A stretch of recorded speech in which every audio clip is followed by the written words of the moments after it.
Hello viewers, welcome back to the Moose Mobile Auto Repair channel, and today we're working on a 2019 Honda Civic with the 2-liter engine.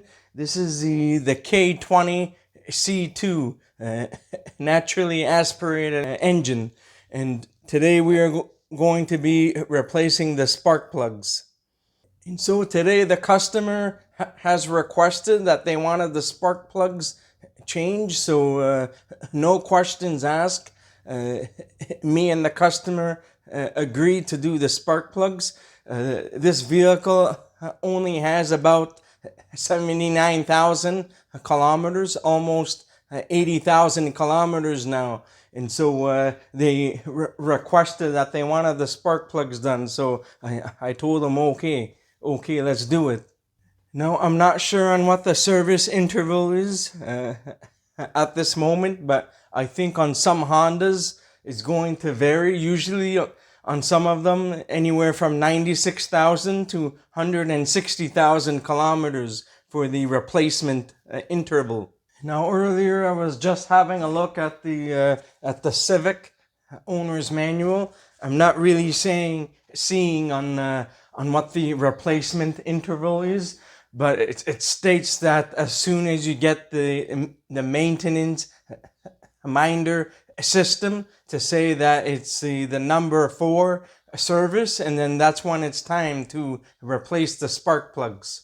Now I know on these Honda vehicles they use iridium spark plugs, and so these spark plugs are good for up to 160,000 kilometers or 100,000 miles. I'm going to be using the NGK spark plugs. These are aftermarket spark plugs, but these are the same part numbers as available in the owner's manual. So I'll show the screenshot of the owner's manual somewhere on the screen for you guys to see. There are 2 different part numbers that are going to work on this vehicle, so make sure that you only use those, and either use the NGK spark plugs with those part numbers, or use the genuine Honda spark plugs. Don't use anything else except those spark plugs, because other spark plugs that are not approved for this engine is going to cause issues and problems and drivability issues shortly down the road, if not right away. So it's imperative that you use the correct spark plugs for this vehicle. So the part number that I have here, it's a NGK part number. I'll show it on the screen, and I will post the part numbers in the description and in the comments section. So there are 2 interchange part numbers. The first one is DILKAR7H11GS, and then there's another interchange part number. It's the same one as this, 96964. I will put them up on the screen for you guys to see. So enough talking for me. We're gonna get started now. So the first thing you want to do is to take off the plastic cover. I'm just using a long extension and a 10 millimeter socket. This is a 3/8 drive socket. I'm just using a Milwaukee electronic ratchet just to speed things up. You can use a standard ratchet if you want, if you don't have the fancy tools.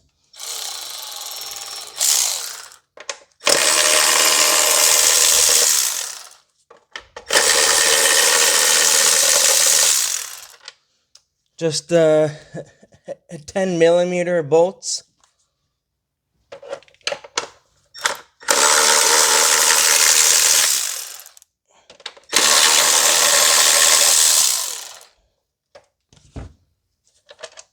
And you just need to take it off like this. The 2 in the back here are deeper, so it's hard to get it off by hand. you can use a magnet if you want, or just pull up on the cover and just leave the screws, or just leave the bolts in there, and that should be fine. Leave this on the side. So now we have exposed all of the four ignition coils. We need to remove the connectors, electrical connections from the ignition coils. So either you can use your thumb to push down on the tab and to pull out, just like that, or you can use a small thin flathead screwdriver to push down and up as you push down on the connector. So, but if you have a very strong thumb, you can just use your hands to get the connections out, or you can use a thin screwdriver and to push down at the same time to push it out if you're having a hard time.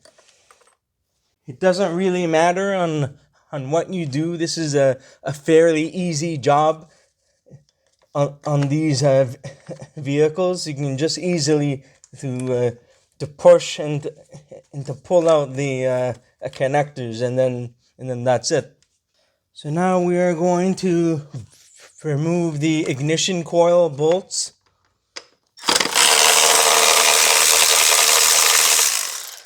It's the same 10 millimeter socket.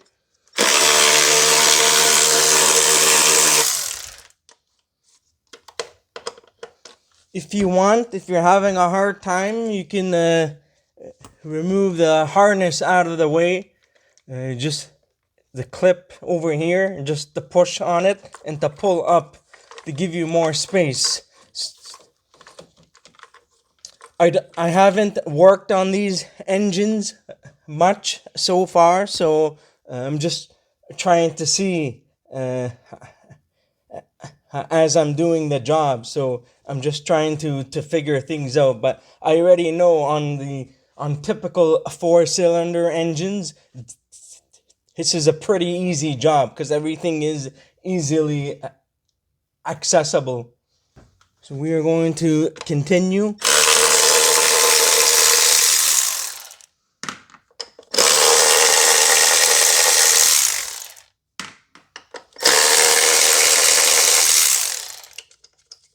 The one thing I forgot to mention to you guys is that you want to make sure that you are doing this on a cold engine. Make sure that you are not doing this when the engine is hot, because when you do the spark plugs, if you do it while the engine is hot, you are going to damage the aluminum threads inside the cylinder head. So you want to wait. You want to wait until the engine has cooled down for a couple hours or so, or just wait until the next day so you don't do any damage. So now we are going to wiggle the ignition coils and pull them out. These ignition coils are pretty thin, small. So just be very careful with these ignition coils. You don't want to drop them because these are delicate pieces of electrical components. So you just want to be very careful. I'm just placing it over here on the cowl to pull up. You just need to wiggle and pull up. It shouldn't be too difficult to take them out. Now, in order to remove these spark plugs, you need a special 14 millimeter or 9/16 spark plug socket. I'm using a special spark plug socket. Is by AST Asenmacher SP1412. This is a 12-point 14 millimeter spark plug socket. A lot of cars have the long reach 14 millimeter spark plug, so you will need a special socket in order to get these out. This specific spark plug socket is actually for BMWs and the Mini Coopers. So this is a specialty tool, but these also work fine on other vehicles that have the same size spark plug. So I'm just using a snap-on 3/8 ratchet. It has a little bit of an extended handle. Just it makes it easier for removing things like spark plugs. Although spark plugs are low torque usually, but it can be difficult when you are trying to remove original spark plugs from any engine. So sometimes I just like to use this. So I'm just gonna insert it in here. You may need to use a couple extensions if you want, or a longer extension, or you can use a long and a half extension to remove the spark plugs, because I don't want to hit anything here on the plastic valve cover. So we are going to remove the spark plug now. Lefty loosey, righty tighty. That's the way she goes. So I'm just going to, just for now, to loosen all of them, and I'll use the ratchet to take all of them out to speed things up a little bit.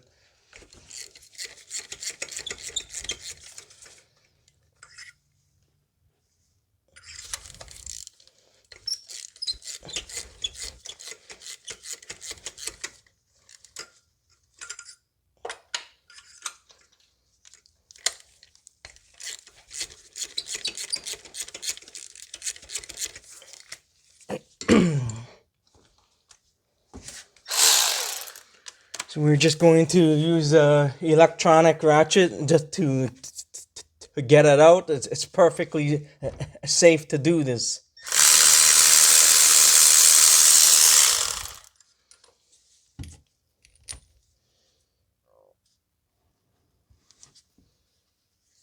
Just having a look at the spark plug. They're not too bad actually.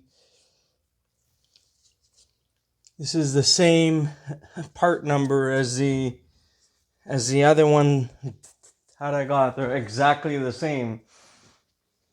DILKAR7H11GS, the same exact one. So there's absolutely no difference between if you get it from the parts store or if you get it from the dealership. It's the exact same plug.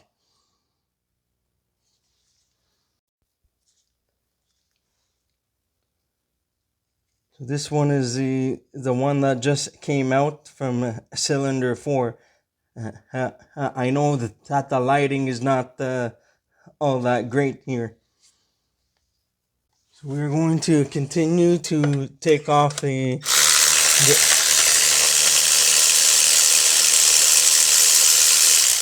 we're going to continue to take all of the spark plugs out.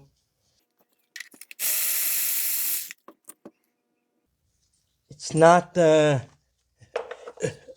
worn out. Still a little bit of life to it.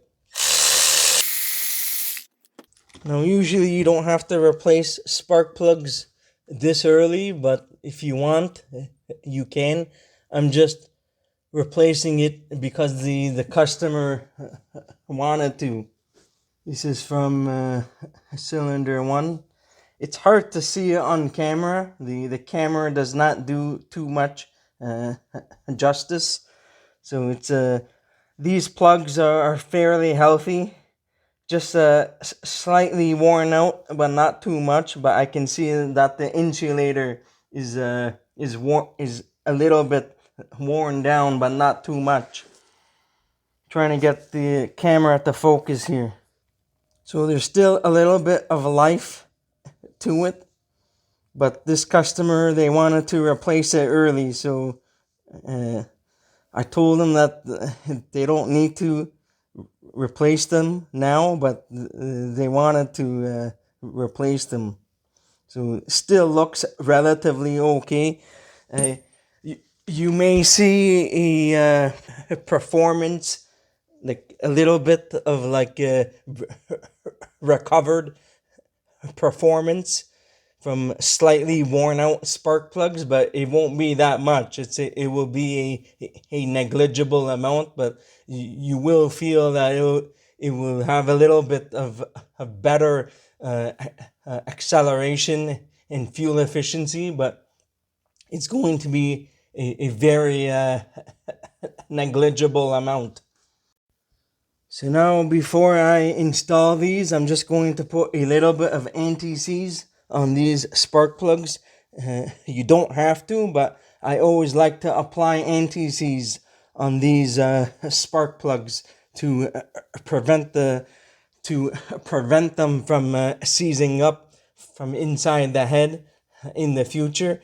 Now, although they do say that there's a special nickel or zinc coating on the threads, but a lot of times it's not enough. On some cars, I've had some issues with the spark plugs being very difficult to take out, or there's a lot of like rust on the threads, so they make a screeching noise as you try to remove the spark plugs, and sometimes I need to spray penetrating oil inside the spark plug hole to make a removal easier. So I always advise to apply anti-seize, but I know that some people, they may argue. So but hey, just do on whatever you want, on whatever makes you feel happy, right? So you want to put anti-seize, then go ahead, just use a sparing amount of anti-seize. You don't need to put too much. I'm just going to be using the Permatex, the silver grade stuff. You can use the copper stuff. It's like a golden brown color, if you want. So I'm just going to put a tiny amount on the top of the threads. And usually, when you insert this inside the cylinder head, the anti-seize will spread all the way down. So usually I like to put a thin coat on the top threads, and when you insert it inside, the anti-seize is going to spread all the way down on all of the threads afterwards. Now, there are a few things I forgot to mention here. I do have a spark plug gap checker tool, but usually I just do a visual inspection of the gap, because typically there is a special coating in between the electrodes, and if you put the spark plug gap checker tool, like the ramp style or the wire style tool, it's possible to damage the special coating in between. So I try to shy away from the ramp style and the wire style checker tools, because it's possible to damage the coating on the spark plugs. So the ramp style spark plug checker tool is something that's like this. It tells you the gap. And the reason why I don't like to use this is because as you are checking the gap, the spark plug tip, it gets stuck onto here, and sometimes that can damage the coating. And then you have the wire style checker tool that has the spark plug gap, the specifications.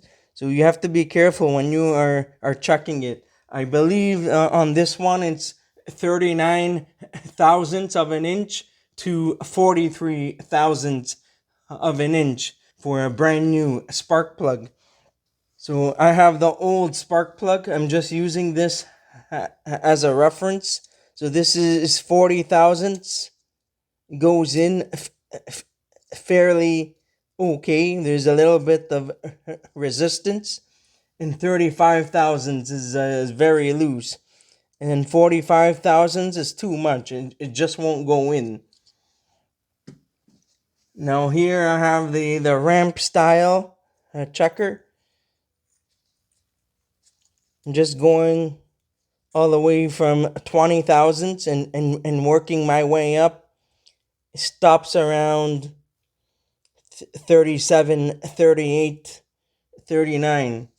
So this spark plug, see how it gets like stuck? So you have to be careful sometimes. This is why I don't like to check the gaps anymore on new spark plugs. This spark plug is the old one. So this is why I don't like to check the gaps on new spark plugs, because it's possible that you can damage the coating. So I just do a visual inspection of the gap and just compare them. But it may not be accurate enough, but there's not too much that you can do. So one last thing here, there's a sealing washer, a crush washer. So make sure that the washer is straight before you insert the spark plug in. And make sure that you have the proper spark plug tool, that you don't drop the spark plug inside the cylinder, because that's going to change the gap settings on the spark plugs. And also, as you are changing them out, make sure that the rubber grommet is still inside here, because there are sometimes some worn out rubber grommets inside the tool can get stuck on the spark plug. So make sure it's still inside here. I don't know if you guys can see that on camera. There's the black, the rubber boot that's inside. That's what is holding the spark plug in. I can turn the tool this way, and the spark plug it won't fall out. So just make sure you have the proper tool to do the removal and the installation. So we are going to insert this and thread it by hand all the way. Now, usually if you apply anti-seize, they say that you're supposed to reduce the specified torque around 20 to 30% less. On this engine, the torque spec is 16 foot-pounds. So they say to reduce the torque by about 20 to 30%. You don't really have to, but it's up to you, really. It's not that big of a deal. I only put a slight amount of anti-seize on the spark plug, so it's not really going to be a huge deal. I'm just putting a small amount of anti-seize, but ideally 20 or 30% reduction of torque. So if it's the torque spec for these is 16 foot-pounds, so maybe like 13 or 14 foot-pounds is probably sufficient. I know I'm talking quite a bit too much, so I apologize if you guys don't want me to talk all too much. Just sharing my experience and information with you guys, and that's all. So I applied some anti-seize on the top there. You don't need to put too much. So we just need to do the same thing for all four.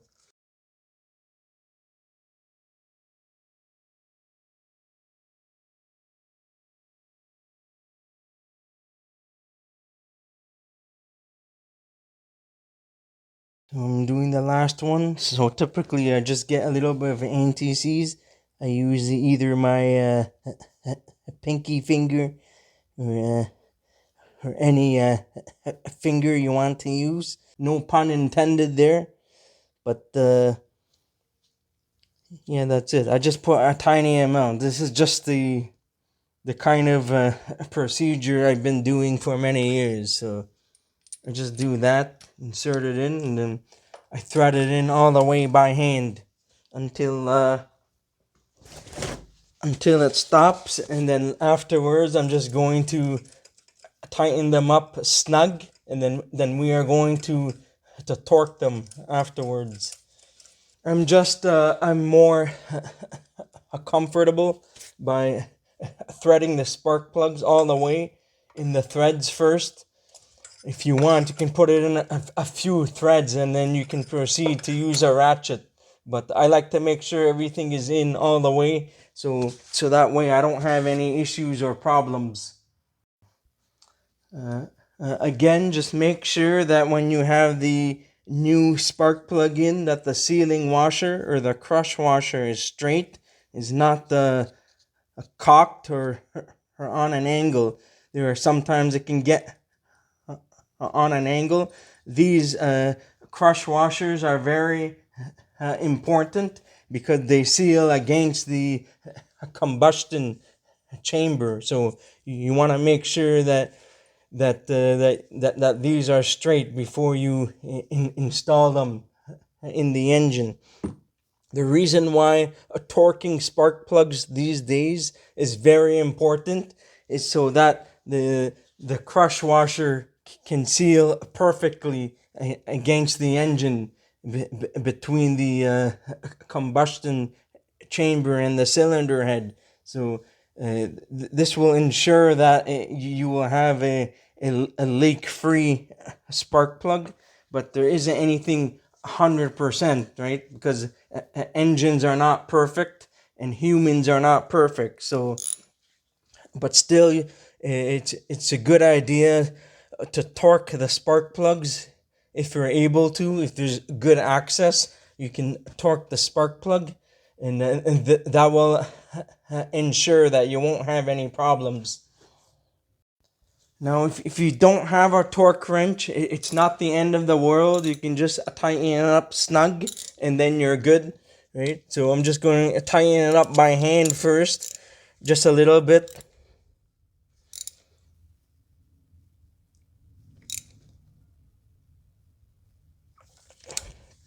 I'm just tightening it a bit by hand, and then I'm going to use a torque wrench. I just have a specific way of doing it. Some people call it memory torque, in which you have a built-in torque wrench inside your arm for mechanics who have a lot of experience, who have been doing this for many years. But there are some times you may feel that it's tight, but it's not tight enough, or vice versa. You under tighten the spark plugs, and then you find out that it needs to be installed tighter. Now, spark plugs that do have the crush washer or sealing washer, the torque spec will be a little bit more, usually anywhere from 15 to 18 foot-pounds on aluminum heads. Now, on some spark plugs that don't have the washer, on some of the American cars or domestic cars like Ford and Chevrolet and so on some of their vehicles, that they don't have the sealing washer, and so the torque spec will be a lot lower, like 11 or 12 or 13 foot-pounds or something like that.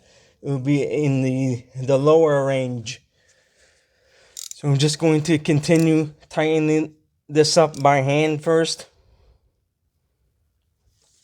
Doesn't need to be on all that tight. If you don't have a torque wrench, you can just tighten it up snug. Just once the spark plug contacts the cylinder head, some guys have like a rule, like a 1/8 turn or a quarter turn or something like that. and then you should be okay. I'm just going to bring the torque wrench out now, just making sure everything is tight. I try to slightly under torque it before I bring the torque wrench out, and then that's it. A torque wrench, like it's a good idea to use one, but I just use a torque wrench on stuff like spark plugs, just to verify and double check my work. You don't have to, but it's a good idea to use one. Now I'm just using a digital torque wrench. I set it to 16. So I'm just going to torque it now. You can reduce the torque if you want to. I'm just going to go to 16. I'm pretty much on par or on spec from what I did. I did the memory torque. I just went by feel based on my experience. I'm just going to move the light away so you guys can see.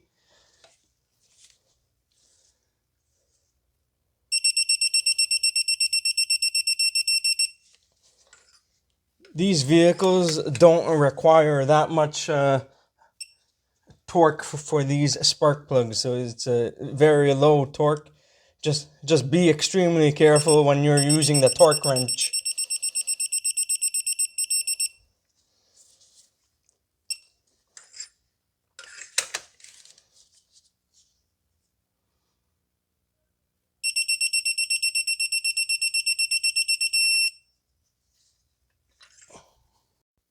So now we're all done. I'm just gonna apply some dielectric grease on the boots and the electrical connections part.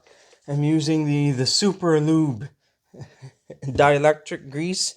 Just going to put a tad bit of grease on the boot and in the part in which you reinstall the electrical connections.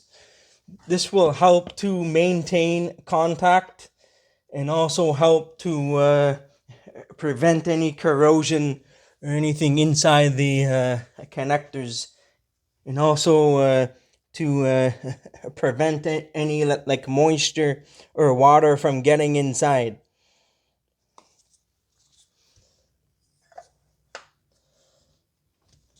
Just make sure that the coils are seated all the way in, and you should be all good.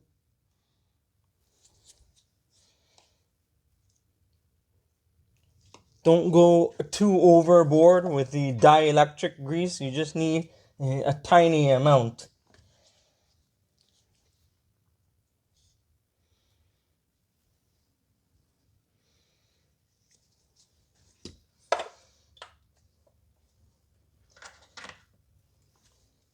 And I'm going to put a little bit on the bolts too, a tiny amount on the bolts.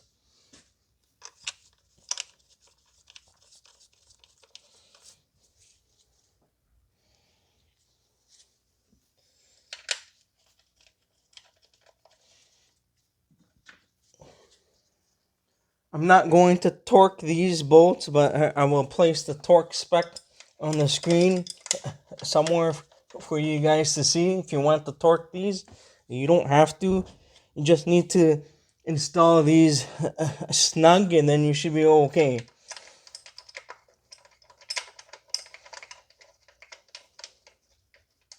Just make sure that they are threaded a few threads by hand first before you drive them in with a ratchet. So we are going to tighten up the bolts now.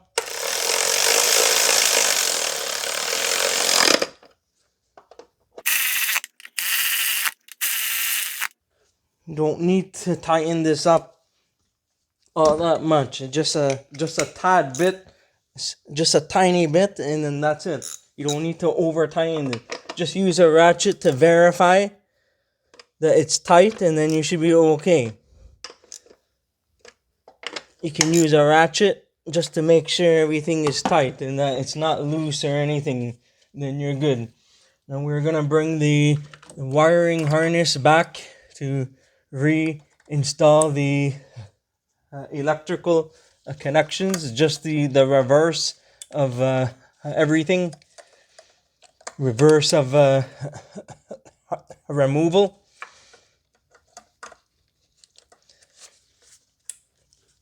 Just make sure you hear an audible click. Verify everything is in all the way, and then this one, it clips in. You can just insert it down like that, and you just need to reinstall the plastic cover afterwards.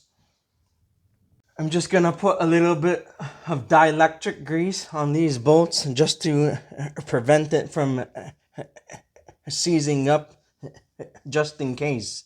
Reinstall the cover.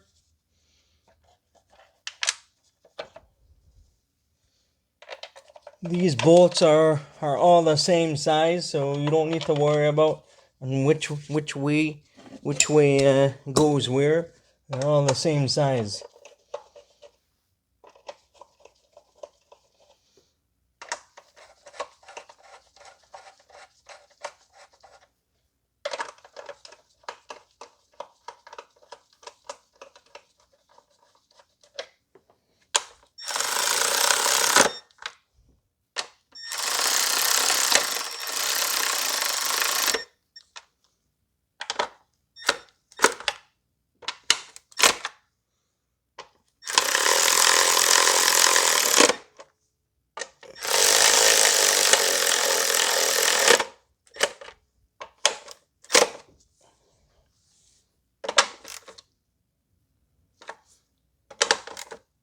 These bolts don't need to be on too tight. Everything is plastic here.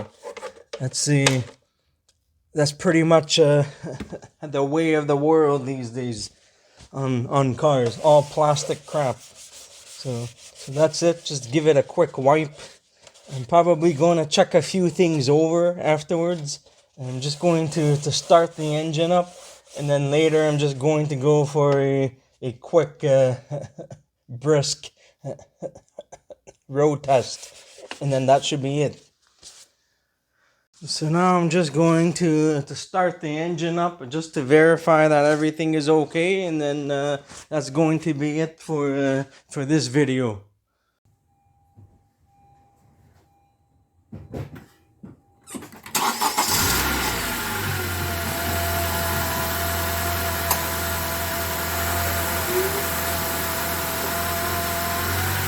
So that's it. The engine is running now. She sounds good and she looks good and sounds happy. I'm just going to go for a brisk road test down the street, and then that's it.